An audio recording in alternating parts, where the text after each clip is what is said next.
చేకూరి చాలా ఉత్సాహంతో ఏర్పాటు చేయడాన్ని గమనించాడు.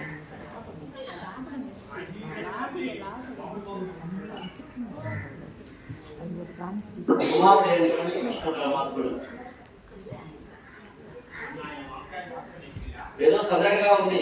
నందాపురం అంతా కొత్త కొత్త తోరణాలు కడుతూ ఉన్నారు, ఇళ్ళన్నీ అలుపుతూ ఉన్నారు, ముగ్గులు పెడుతూ ఉన్నారు. అక్కడక్కడ పందిర్లు ఏర్పాటు చేయబడ్డాయి. వీటన్నిటినీ గమనించి ఉన్నటువంటి కృష్ణయ్య ఏదో ఏర్పాటు చేయబడ్డాయి, ఏదో చేస్తున్నారని చెప్పి అనుమానం కలిగిందట.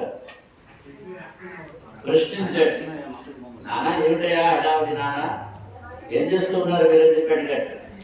కుమారా, ఈ ఏర్పాట్లన్నీ ఇంద్రయాగం చేయడానికి జరుగుతున్నాయిరా కృష్ణయ్య. ఇంద్రుడు వర్షాలు దేవత కదా, సకల జీవులకి జలవంత అత్యవసరం, పంటలకి పచ్చగలిక జలమే ఆధారం, మొత్తంగా జీవనాధారం జలం. మత్స్యల వలన పశువులు, పంటల వలన మనుషులు వర్ధిల్లుతూ ఉన్నారు. యొక్క విశ్వం ఒక భూమి వారి పంటలు సమృద్ధిగా పండాలంటే నరుడు సురుడు కూడా సుఖ సంతోషాలు కలుగుతాయి. అందుచేత ఇంద్రుడిని మెప్పించడానికి ఈ ఇంద్రయాగం చేయడం తరతరాలుగా వస్తున్న మనం ఆచారమయ్యా అన్నయ్య. ఈ మనుషులంతా ఒక మూఢ విశ్వాసంతో పూర్వాచారాన్ని అనుసరించి చేస్తున్నందున వీరికి యథార్థ స్థితిని తెలియజేయాలి, అహంకారంతో విడిచిపడుతున్న ఇంద్రుడి యొక్క గర్వాన్ని అణచాలని చెప్పి స్వామి సంకల్పించాడు. ఎప్పుడైతే నందుడి యొక్క ఇంద్రయాగాన్ని గురించి చెప్పాడు.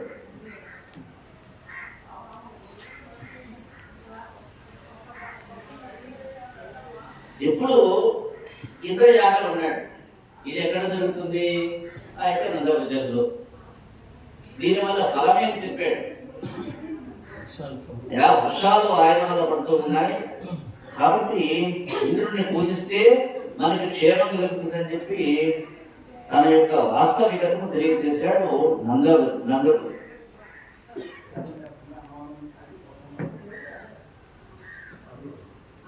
సరే,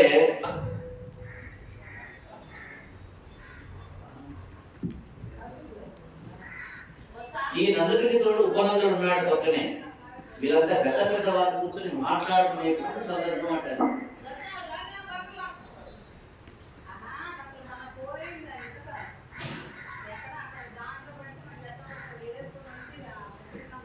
సరే, కృష్ణ భగవానుడి యొక్క విషయాన్ని తెలుసుకుని అంతకుముందు చతుర్ముఖ బ్రహ్మగారికి అహంకారం కలిగింది.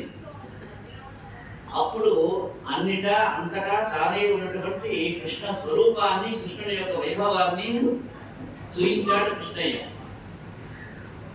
ఆయన ఎక్కడో గుహలో దాచిపెడితే గోపబాలులందరినీ అక్కడ గుహలో ఈయన ఉన్నాడు. అందరి రూపాలు ఇంటి దగ్గర ఉన్నటువంటి తల్లిదండ్రుల ఇళ్లలో ఈయనే ఉన్నాడు, అందరి ఇళ్లలో. సరే, చివరికి తాను కూడా ఒక చోట ఉండటానికి చూశాడు. బ్రహ్మకప్పుడు బ్రహ్మయ్యకి అహంకారం కలిగిపోయింది.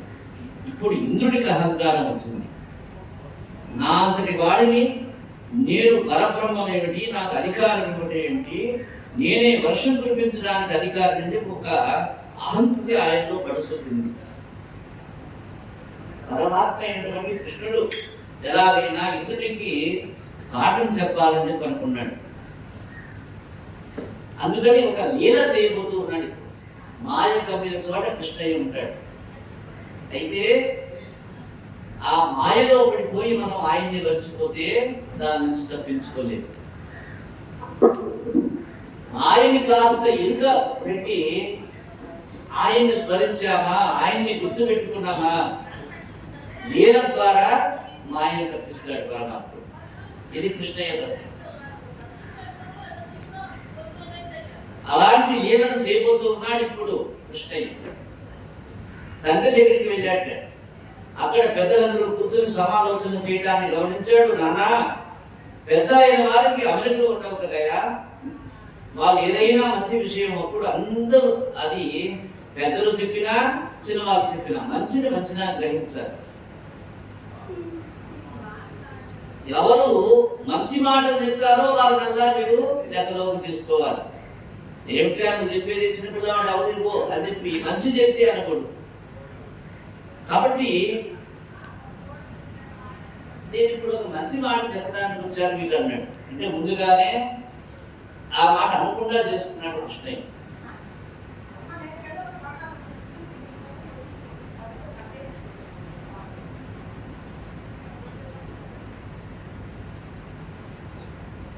సరే కూర్చోమన్నాడట.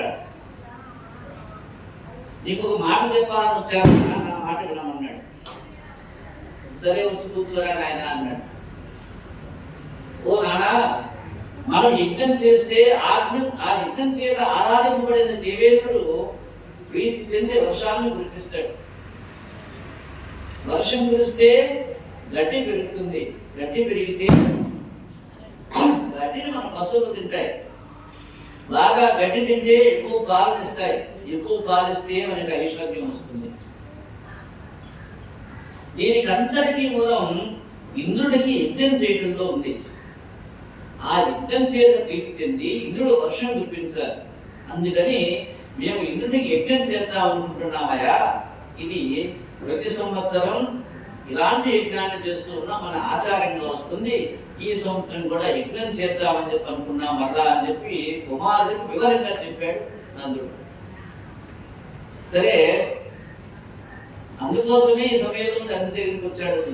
ఇంద్రుడికి ఎలాగైనా బుద్ధి చెప్పాలని, అహంకారాన్ని తొలగించాలి. ఇప్పుడు కృష్ణుడు తండ్రిని మాయ చేసి చెప్తూ ఉన్నాడు. ఓ నాన్నగారు, నేను ఇలా అన్నానని చెప్పి మీరు ఏమనుకోవద్దు. ఎవరైనా సరే వారు చేసిన కర్మలను బట్టి ఆయా స్థితిని పొందుతారయ్యా, ఆయా స్థితిని చేరుతారు వాళ్ళు ఆయా సందర్భాలను. ఎవరు చేసిన కర్మ వారికి గౌరవాన్ని కానీ సమాజంలో ఒక సమున్నత స్థానం కానీ కల్పించబడుతుంది. అలానే వారు పొందేటువంటి స్థితి కానీ జన్మ కానీ వారి యొక్క కర్మాన్ని బట్టి జరుగుతూ ఉన్నాయి. అటువంటిప్పుడు ఎవరి గొప్పదనానికి కానీ ఎవరి పఠనానికి కానీ వారు చేసిన కర్మయే ఆధారమయ్యా. ఆ కర్మే ఫలితాన్ని ఇస్తుంది. మనం చేసిన కర్మ వల్లే మనం ఐశ్వర్యాన్ని పొందగలుగుతూ ఉన్నాం. పశు సంపద మన యొక్క ఐశ్వర్యం. మనం పశువుల్ని పోషించుకోవడానికి ఎక్కడికి వెళ్తాం? పశువుల్ని పోషించడానికి గోవర్ధనగిరి కింద అడవి. ఎక్కడికి తోలికి వెళ్తూ ఉన్నాం? గోవర్ధనగిరికి తీసుకువెళ్తూ ఉన్నాం. మనకి గడ్డిస్తున్నది గోవర్ధనగిరి. ఈ కొండ మీద మన పశువులు మేస్తూ ఉన్నాయి.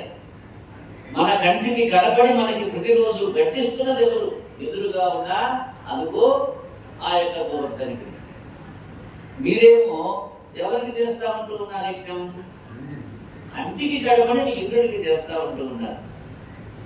మీరు యజ్ఞాన్ని కంటికి కనపడే గోవర్ధనగిరికి చెయ్యాలా, కంటికి కనపడని దైవానికి చెయ్యాలా అని అడిగాడు.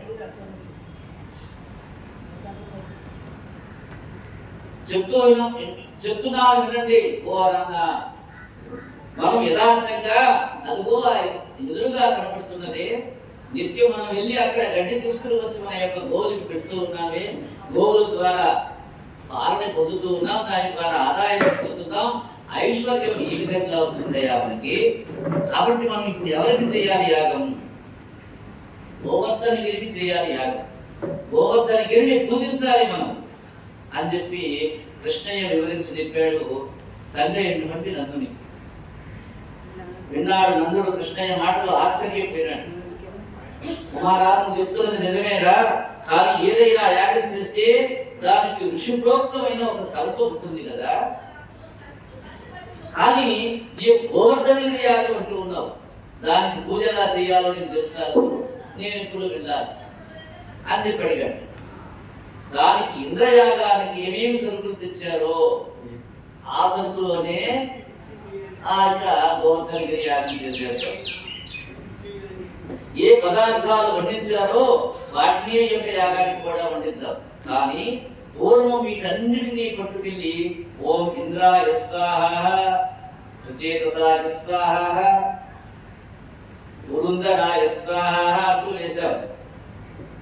నేను ఇప్పుడు చెప్పే యాగంలో ఇవన్నీ తీసుకుని వచ్చి ముందు బ్రాహ్మణులను కూర్చోబెట్టి ముందు వారికి మొదల పదార్థాన్ని పెడతారు. వారు తింటారు. మిగిలిన పదార్థం బ్రాహ్మణోచ్చిష్టం అవుతుంది. బ్రాహ్మణ ఉచ్చిష్టం అవుతుంది వారు తినగా మిగిలినటువంటిది. అది మనల్ని రక్షిస్తుంది. అందుకని ఆ మిగిలిన పదార్థాన్ని మనం అందరం అవిరగలు లేకుండా తినేస్తామయా, ఆ తర్వాత కుక్కలు మొదలైన వాటిని పిలిచి వాటన్నిటికీ పెట్టేద్దాం. ఆ తర్వాత మన పశువులన్నిటికీ మంచి గడ్డి, జనప కట్టెలు ఇవన్నీ పెట్టేస్తాం అక్కడే. అవి వాటిని తింటాయి. అవి వాటిని తిన్న తర్వాత పడిన పదార్థాన్ని కొన్ని కడవలతోటి పక్కన పెడతాం. పిల్ల, పిచ్చుక, మేక, కుక్క, గోప, గాంతలు, గోపాలులు, నేను మీరు అని చెప్పి ఏమీ చూసుకోకుండా లేక దూడలతో సహా అందరం గోవర్ధనగిరికి ప్రదక్షిణం చేద్దాం. ఇది పూజా విధానం అన్నాడు. మొట్టమొదట ఈ యొక్క తెచ్చినటువంటి పూజా పదార్థాలు, వంట పదార్థాలు మొత్తం తీసుకుని బండకెత్తేద్దాం. మన యొక్క నందభజంలో చుట్టుపక్కల ఉన్నటువంటి బ్రాహ్మణోత్తరాన్ని ఆహ్వానిస్తారు. వారి కాలు గడిగి అర్ఘ్యపాద్యాలు ఇచ్చి సింహాసనం కుర్చీ మీద కూర్చోబెట్టి వారి చేత 4 మంచి మాటలు విందాం. ఆ తరువాత వండిన పదార్థాన్ని ముందుగా ఆ యొక్క బ్రాహ్మణోత్తములు ఆరగించగా వారు సంధ్యావందనం చేస్తారు, భగవరాధారణ చేస్తారు. ఏకాయకుని తినేసేది వారిని తినడానికి ముందు పూజ చేస్తారు. కాబట్టి ఆ యొక్క పూజలో నివేదన గావించబడుతుంది. భగవద్భుక్తమైన తర్వాత బ్రాహ్మణోచిష్టం అవుతుంది. వాళ్ళు కూడా తిని మిగతారు. ఆ తరువాత మనమంతా శ్రద్ధగా ఆ యొక్క భోజనాన్ని చేసి తరువాత గోవర్ధనగిరిని ప్రదక్షిణ చేద్దామన్నాడు. ఎప్పుడైతే కృష్ణ పరమాత్ముడు యొక్క గోవర్ధనగిరి పూజా విధానాన్ని చెప్పాడో ఇదేదో బాగుందని అనుకున్నాడు తండ్రి అయినటువంటి నందుడు కూడా. అప్పుడు నందాదుడు ఏదైతే పరమాత్మ చెప్పాడో దాన్ని ఆచరించడానికి పెద్దలందరికీ అనుమతి ఇచ్చేసేసాడు, ఆనందించాడు. అందరూ కూడా యొక్క గోవర్ధన పూజా విధానానికి ఒప్పుకున్నారు. దానికి కావలసిన విషయాల్లో మునిగి తేలుతూ ఉన్నాడు. ఆ పక్కన ఉన్నటువంటి గ్రామాలతో సహా నందవ్రజ జనమంతా కూడా గోవర్ధనగిరి యొక్క పూజా విధానానికి వచ్చేసేసారు. వచ్చి పూజా విధానం నిర్వహిస్తూ ఉన్నారు, వంటలు చేస్తూ ఉన్నారు. ఇక పూజ అయిపోయి బ్రాహ్మణులకి కాలు గడిగి వారు భోజనం చేసిన తర్వాత అందరూ గో ప్రదక్షిణ చేయడానికి సిద్ధమైనారు. వారికి ఉన్నటువంటి గోవులు, ఎద్దులు, మొదలగు పశువులు, శిశువులు అందరూ కూడా గో ప్రదక్షిణం చేస్తూ ఉన్నాయి. కృష్ణుడు గోపాల బాలులతో ఒకటిగా ప్రదక్షిణం చేస్తూ ఉన్నాడు. కానీ తానే గోవర్ధనగిరి మీద ఉన్న గోవర్ధనుడిగా కనపడుతున్నాడు. గోవర్ధనుడు ఆయనే గోవర్ధనుడు. ఎప్పుడైతే యొక్క పెద్ద పెద్ద శబ్దాలతోటి, అరుపులతోటి, కేకలతోటి యొక్క గోవర్ధనగిరి యొక్క ప్రదేశం మారిపోతూ ఉందో పైన ఉన్నటువంటి ఇంద్రుడికి యొక్క వార్త తెలియజేశారు. దేవతల్లో ఎవరో ఒకరు చూశారట ఈ యొక్క సందడి.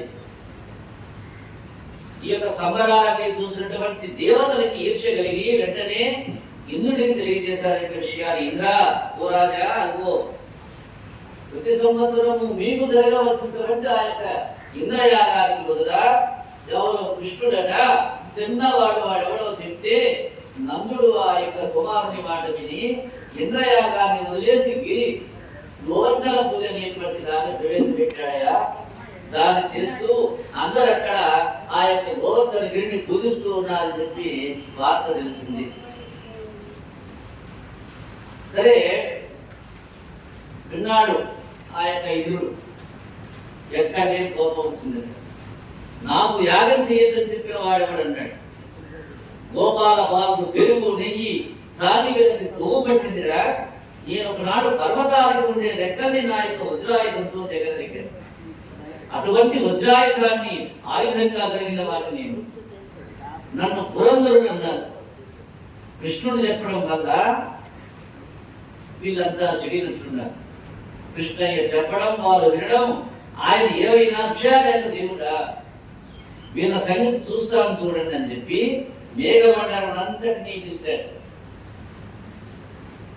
అలా పిలిచి వీళ్ళు వర్షం కురియడం వల్ల వచ్చిన ఐశ్వర్యంతో నన్ను మర్చిపోయారు మేఘనాథులారా, కాబట్టి మీరు వెంటనే వెళ్ళి బృందావనం అంతా చీకటయ్యేట్టుగా చేయాలి మొట్టమొదట. ఏదైనా పూజ జరుగుతూ ఉంటారంటే కరెంట్ ఉండకూడదు. రాత్రి మనం ప్రవచనానికి కరెంటు లేదు అంటే భంగం అవ్వడానికి ఏది అవరోధమో దాన్ని అలా సృష్టించండి అన్నాడు. ఆ రోజుల్లో ఇక చీకటి పెడితే సందడి ఉండదు, వర్షం పడితే ఎవరికి వాళ్ళు లోపలికి వెళ్ళి కూర్చుంటారు, గాలి వేస్తే భయంతో బయటికి రాలి లోపల ఉన్నటువంటి వాళ్ళు. ఇవన్నీ ఆలోచించి వాటిని ఆదేశించాడు. ఎప్పుడైతే ఇక్కడ యొక్క ఆదేశం జరిగిందో ఆ ప్రాంతం అంతా పిడుగులు కురుస్తూ ఉన్నాయి, మెరుపులు మెరుస్తూ ఉన్నాయి, వర్షం ధారాపాతంగా కురుస్తోంది. ఈ దెబ్బకి గోవులు చచ్చిపోవాలని ఆదేశించాడు. విపరీతమైన నష్టం జరిగితే గాని ఇదిగో ఇది ఆగిపోయినందువల్ల ఆ నష్టం జరిగిందని చెప్పి ఎప్పుడూ ఆపకుండా తన యొక్క యాగం చేస్తారు ఇంద్రయాగం. అందుకని చెప్పి ఆ యొక్క ఆదేశం రాగానే ఇక్కడ విపరీతమైనటువంటి కుంభ సృష్టి వచ్చేస్తుంది. జనులు చచ్చిపోవాలి, గోవులు చచ్చిపోవాలి, భూమికి ఆకాశానికి తేడా తెలియకూడదు, అంతంత వడగలు పడాలన్నాడు. 7 తుండాలంత ధారలు పడాలన్నాడు వర్షం. భూమి అంతా జలంతో నిండిపోవాలన్నాడు, ప్రాణులన్నీ అందులో కొట్టుకుపోవాలని ఆదేశించాడు. నేను వజ్రాయుధాన్ని పట్టుకుని ఐరావతానికి వెనకాల వస్తానయా, మీరందరూ ముందు వెళ్ళండి అని ఆదేశించాడు. ఆ యొక్క ఇంద్రుడు అధిదేవతలకి ఈ గోపకులంతా గిరి ప్రదక్షిణం పూర్తి చేసుకుని వచ్చేసేసారు. అయిపోయింది. ఆవులు గోళ్ళు ఇంకా ఇంటికి వెళ్ళలేదుట. ఈలోగానే బృందావనం అంతా కళాంతకారం అయిపోయింది. ఇంతకు పెన్నడు విని రీతిలో పిడుగులు పడటం మొదలైనాయి. ఆకాశం అంతా మెరుపులు మెరుస్తూ ఉన్నాయి. ఆ కాంతికి అక్కడ ఉన్నటువంటి గోవులు ఎద్దులు తప్పుకోలేక అటు ఇటు పరిగెడుతూ ఉన్నాయి. అవి ఎక్కడ కూలబడిపోతాయో అని చెప్పి అందరూ ఆహాకారాలు చేస్తూ ఉన్నారు. ఇప్పుడు గోపకులు అంటూ ఉన్నారు, కృష్ణ నీవే రక్షించాలి, ఎందుకంటే ఇదంతా నువ్వే చేసింది, ఇదంతా నువ్వే చేసింది. ఇంతకు ముందు ఇదే రోజున మేము ఇంద్రయాగం చేసేవాళ్ళని, అప్పుడు ఇలాంటి క్షోభలు లేవు, మాకు అంతా ప్రశాంతంగా పూర్తయిపోయేది. కానీ మొట్టమొదలు నువ్వు చెప్పా మేము చేశామయ్యా, ఇదిగో నష్టాలన్నీ కనపడిపోతున్నాయి, ఏం చేస్తావు, నువ్వే మమ్మల్ని రక్షించాల్సింది నువ్వే అని చెప్పి మొరపెట్టుకున్నారు. ఆ బృందావన ప్రజలంతా కూడా కృష్ణ పరమాత్ముడిని. అప్పుడు పరమాత్మ ఒక క్షణం ఆలోచించాడు. అక్కడ ఉన్న గోవర్ధన పర్వతాన్ని తాను అవలీలగా అమాంతం పైకెత్తి తన చిటికెల వేల మీద పట్టుకున్నాడు. చిరునవ్వు నవ్వుతూ ఏమి కష్టపడకుండా ఒక పెద్ద గొడుగుని పట్టినట్టుగా ఆ యొక్క మహాశైలాన్ని అలానే పట్టుకుని నిలబడుకున్నాడు. ఆవులు, దూడలు, ఎద్దులు, గోపకాంతలు, గోపకులు, గోపాలులు అందరూ ఆ యొక్క గోవర్ధన గిరి కిందకు వచ్చేసేసారు. పరిగెడుతూ బయట ఉన్నటువంటి ఆ యొక్క అలజడ ఎలా ఉంది, ఆ హడావుడు ఎలా ఉంది, ఆ ఆకులు అలా వచ్చేట్లుగా కనపడుతున్నాయి. పెద్ద పెద్ద పిడుగులు, ఉరుములు, వడగల్ల వానలాగా విపరీతమైనటువంటి వర్షం. ఇక లోపలికి వస్తేనే బ్రతుకుతామన్నంత వైపరీత్యం బయట గబ లోపలికి వచ్చేస్తూ ఉన్నారు. దాని కింద నిలబడ్డారట అందరూ కూడా. ఆయన పట్టుకున్న గోవర్ధనగిరి అనబడే గొడుగుకి సాక్షాత్తు శ్రీమన్నారాయణ చిటికెన వేలు కట్టయిపోయింది. ఆ సమయంలో ఆయన యొక్క భుజముఖమే దానికి ఉన్న ఒప్పు తిరిగిన మూకైపోయింది. దానికి అన్ని వైపుల నుండి జాలువారుతో ఉన్న నీటి దారిలో ముత్యాలతో కట్టిన అలంకారాలు దాని కింద నిలబడి మమ్మల్ని ఇంద్రుడే చేస్తాడని చెప్పి నమ్ముతున్న గోపకాంతల మూలలో చూస్తున్న కాంతులు అక్కడ పట్టిన రత్న దీపాలు అయిపోయినాయి, రత్న నీరాజనాలు అయిపోయినాయి. ఆయన వారిని తలుపట్టిన ఆ యొక్క కొండని కిందకి తిప్పకుండా క్షణకాలం తాను విడవకుండా 7 ఏళ్ల వయసులో తన యొక్క చూపుతోనే 7 రాత్రులు 7 పగళ్ళు పోషించాడట. ఆ యొక్క నందమూరి ప్రజల్ని, గోవులని, గో పిల్లల్ని, గో బాలుల్ని, గో పిల్లల్ని అందరినీ కూడా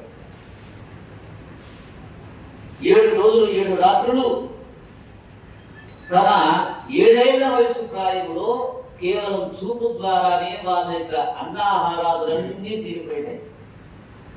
వారికి చెమట పట్టల, గాయం కాల, ఆకలి కాల, తప్పిన కాల, అసలు ఎక్కడో ఉన్నామనేటువంటి ధ్యాస లేదు వాళ్ళకి.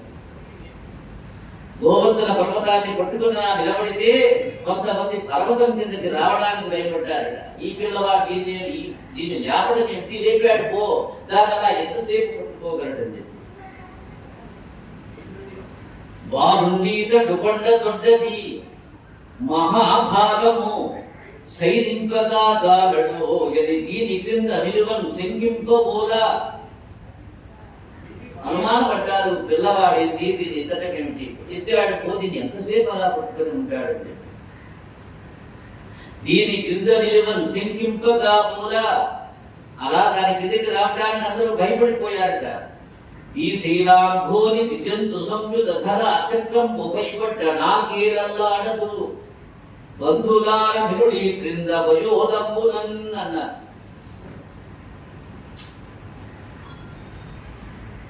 ఈతను ఎంతసేపు దాన్ని పట్టుకోగలడో, ఏం చేయగలడో అనేటువంటి భయం చేత అందరూ అనుమానిస్తూ ఉంటే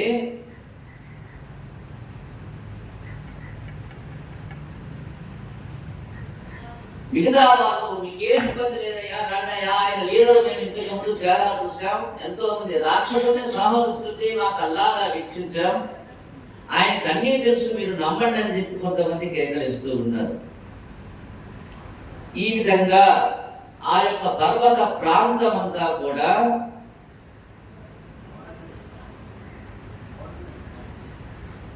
ఆ కింద ఉన్నటువంటి ప్రాంతం అంతా కూడా జీవమయమైపోయిందట. గోవులు, వాటి యొక్క పిల్లలు, నందమూరి ప్రజలు, వాళ్ళ యొక్క పిల్లలు, ఈ విధంగా జంతుజాలాలన్నీ కూడా ఆ యొక్క కొండ కిందకు వచ్చేసి ఆస్వాదన పొందుతూ ఉన్నాయి. ఓ బంధుజనులారా, రండి రండి రండి, కిందకి రండి.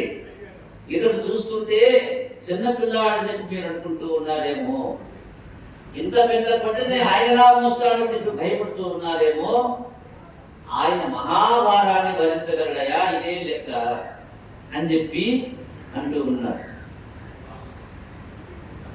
పర్వతాలు, సముద్రాలు, జంతు జీవరాశులన్నింటితో కూడి ఉన్న యొక్క భూమండలం అంతా వచ్చి భయపడినా నా చెయ్యి చలించగా ఆయన వచ్చేసేది లోపలికి చెప్పి ఆదేశించాట. నిర్భయంగా మీరంతా ఈ కిందకు వచ్చి సుఖంగా ఉండండి, రండి రండి, త్వరపడండి అంటూ తొందర చేసి అభయాన్నిచ్చాడు కృష్ణ పరమాత్ముడు. పరిపూర్ణ విశ్వాసం ఉంచి అందరూ తమ తమ గోవులతోటి, వస్తువులతోటి గోవర్ధన కిందకు వచ్చి అనువైన స్థలాలు చూసుకొని నిర్భయులై ఆకలి దప్పుకులు లేనటువంటి వారై తమకు ప్రియతముడైనటువంటి గోపాలకృష్ణుని లీలా వైభవ గాథల్ని పాడుకుంటూ ఆనందంగా కాలం గడుపుతూ ఉన్నారు. ఆ గోవర్ధనగిరి అనే గొడుగుకి స్వామి యొక్క కర్రే హస్తమైంది, జలధారలే ముత్యాలుగా రాలుతూ ఉన్నాయి. గోపికలు చిలిపి కన్నులు చిరునవ్వులే రత్నాల విలువలైపోయినాయి. ఈ విధంగా తాను రక్షించి ఉన్నటువంటి ఆ యొక్క ప్రజలందరినీ తాను అన్యాయంగా చూస్తూ ఉన్నాడా అని. ఈ విధంగా 7 పగళ్ళు 7 రాత్రులు ఎడతెరిపి లేకుండా అలాగే వర్షం కురుస్తూ ఉంది. గొల్లలెవ్వరూ ఏ విధంగా బాధపడ్డారు. పైగా ఇంటి దగ్గర కంటే ఎక్కువ సుఖాలు అనుభవిస్తూ ఉన్నారు. ఇదంతా ఇంద్రునికి అర్థం కాల. శ్రీహరి అలాగే అహోరాత్రాల యొక్క పర్వతాన్ని ఎత్తిపెట్టాడు తన యొక్క భక్తుల కోసమే. ఆశ్చర్యపోయినాడు ఇంద్రుడు. ఇక ఏం చేయాలో ఇంద్రుడికి తోచల. విసుగు చెంది తన యొక్క ప్రయత్నాన్ని విరమించి తన వ్యూహం బొమ్మైనందుకు క్షుణుడై వాన వెలిసింది, గగన మండలం తేజోమయమైంది. అప్పుడు గిరిధర గోపాలుడు అందరినీ తమ తమ సామాగ్రితో వెలుపలికి వెళ్ళకుమన్నాడు.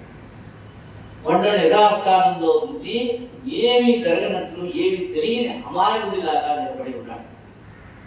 గోపాలుడు పెద్దలు బాలకృష్ణుని ఆశీర్వదించారు. గోపమ్మలు ఆ చిన్ని బాలుని ఆలింగనం చేసుకున్నారట. ముత్తైదువుల అక్షంతులు చల్లి ఆశీర్వదించారు కృష్ణయ్యని.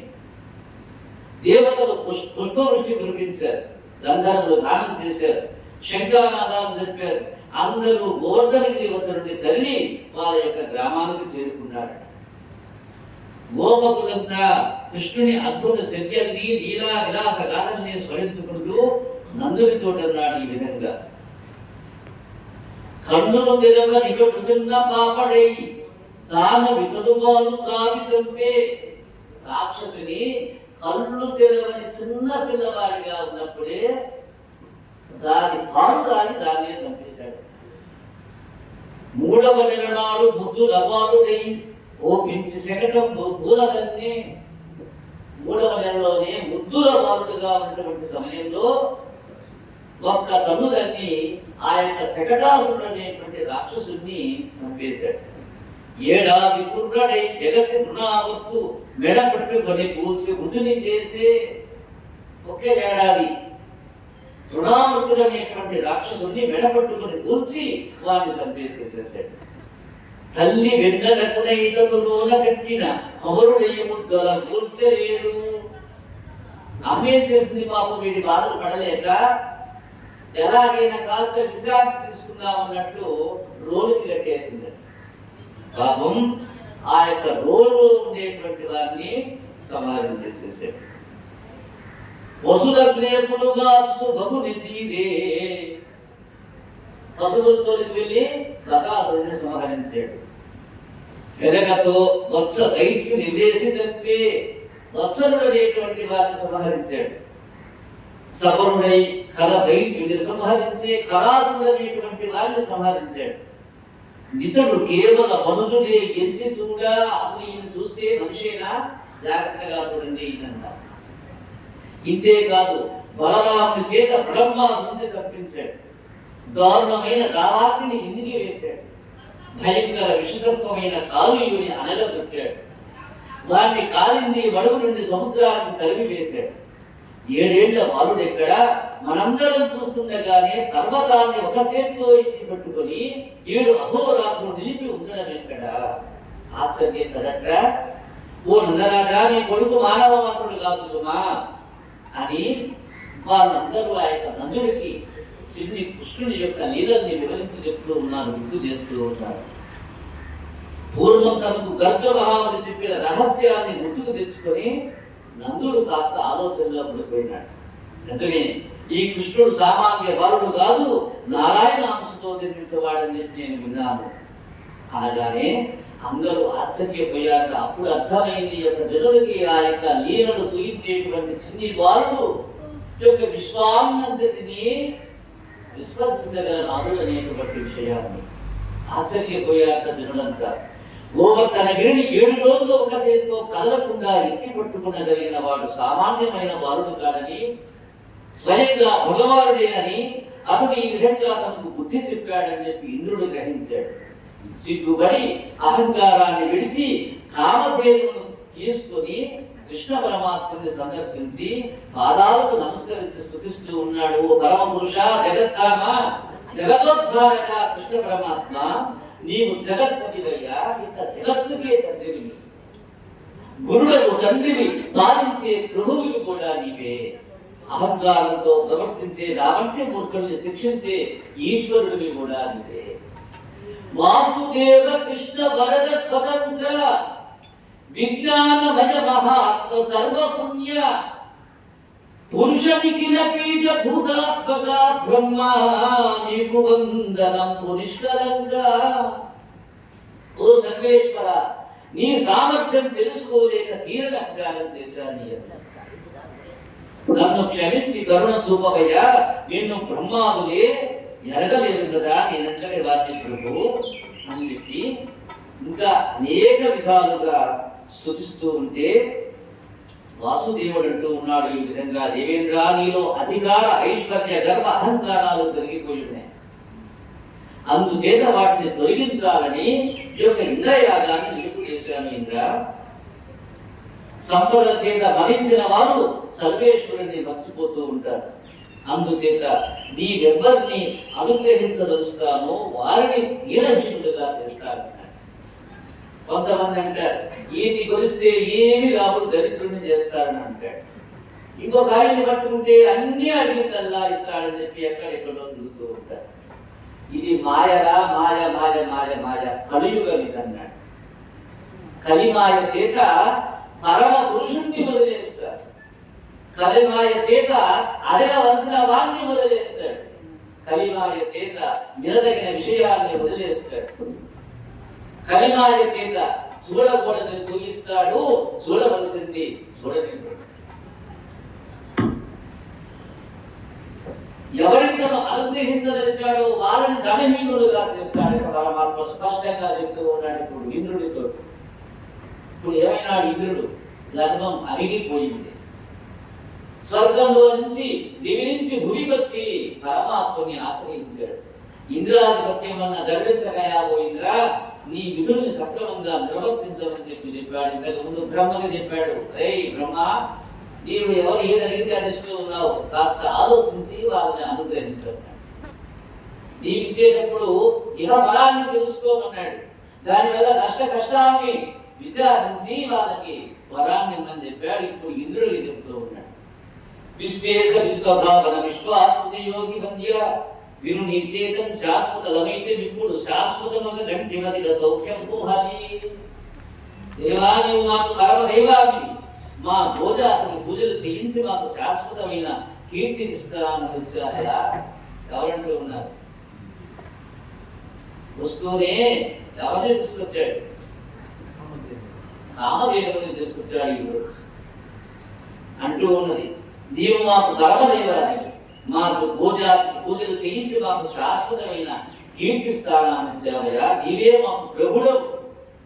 ధేనువులు, బ్రాహ్మణులు, సాధువులు, దేవతలు వీరి యొక్క శ్రేయస్సుని చేకూర్చ ప్రభువుగా నీకు పట్టము కట్టమని బ్రహ్మదేవులను ఆదేశించి పంపించాడయ్యా నీ దగ్గరికి.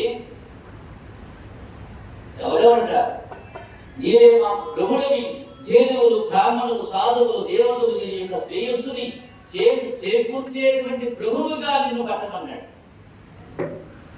ఇది ధర్మం యొక్క ఆదేశం, వేదం యొక్క ఆదేశం. కేవలం నీవు మాత్రమే సాధకుడివి, నీవు మాత్రమే యోగుకుడివి, నీవు మాత్రమే అన్ని ఇచ్చేటువంటి ప్రదాతవు అని చెప్పి నిన్ను పట్టాభిషేకం చేయమన్నారు. నీవు యొక్క భూభారాలు నివారించడానికి అవతరించిన శ్రీహరి ఓ వాసుదేవా నీకు నమస్కారం అని చెప్పింది. దేవమాత అతిథిలోను మునీశ్వరులతోనూ కలిసి ఇంద్రుడు కామధేను ఇచ్చిన క్షీరంతో ఐరావతం తెచ్చిన మందాకిని జలంతో స్వామికి అభిషేకం చేశారు. 4 తుంగుల సిద్ధచారణ గాంధర్వాదులు విష్ణుగాథల్ని గానం చేశారు. దేవతలు ఈ యొక్క పట్టాభిషేకం సందర్భంగా పుష్పవృష్టిని గుర్తించారు, అప్సరసులు నాట్యం చేశారు, లోకాలు జయ హర్షగానాలు చేశాయిట. ఆవులు ఆనందంతో పరవశించి అంబారావాలు చేస్తూ ఒదుగులు పట్టలేక పాలు కురిపించాయి. నదులు నీటితో ఉప్పొంగిపోయాయి, పుష్పాలు మకరందాన్ని వర్షించాయి. వృక్షాలు తల పుష్పాలతో తలలు ఉంచి స్వామికి వందనాలు ఆచరించాయి. ఆనాటి నుండి కృష్ణునికి ఏ దేవతాగణం, ఏ గో సంపదలన్నీ కూడా కలిసి ఒక దివ్యమైనటువంటి బిరుదునిచ్చిందో ఆ బిరుదే తర్వాత కాలంలో సామాన్య ప్రజలకి ఆనంద వృక్షమైపోయింది. సామాన్య ప్రజలకి కేవలం 3 అక్షరాల పదం అమృత దారాన్ని గుర్తించేదైంది. ఏ మానవుడు ఆ యొక్క నామాన్ని పిలుస్తాడో వాడు ధన్యత చెందుతాడని చెప్పి భగవంతుడు ఆనందించాడు. దేవేంద్రులు దేవక్షిగరాలతో వందనాలు చేస్తూ ఆ యొక్క స్వామిని అందరూ గానించారట. గోవింద గోవింద నామ పట్టాలు గోవింద అనేటువంటి దివ్య మంత్రం ఆ రోజున ఇంద్రాది దేవతలు బ్రహ్మ యొక్క ఆజ్ఞ తీసుకుని ఆ యొక్క స్వామికి అప్పచెప్పారు. గోవింద నామం చేత స్వామి పట్టాభిషేకం గోవింద గోవింద హరి గోవింద గోకుల నందన గోవింద గోవింద హరి గోవింద గోకుల నందన గోవింద గోవింద హరి గోవింద గోకుల నందన గోవింద గోవింద హరి గోవింద గోకుల నందన గోవింద శ్రీనివాస గోవింద శ్రీ వెంకటేశ గోవింద భక్తవత్సల గోవింద భాగవత ప్రియ గోవింద యోగేశ్వర గోవింద గురుదేవ శ్యామ గోవింద గోవింద గోవింద సాక్ష గోవింద గోవింద హరి గోవింద గోకుల నందన గోవింద గోవింద హరి గోవింద గోకుల నందన గోవింద గోవింద హరి గోవింద గోకుల నందన గోవింద గోవింద హరి గోవింద గోకుల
గోవింద సహస్రనామ గోవింద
ఎప్పుడైతే ఈ విధంగా గోవింద పట్టాభిషేకం జరిగిందో కృష్ణ పరమాత్మకి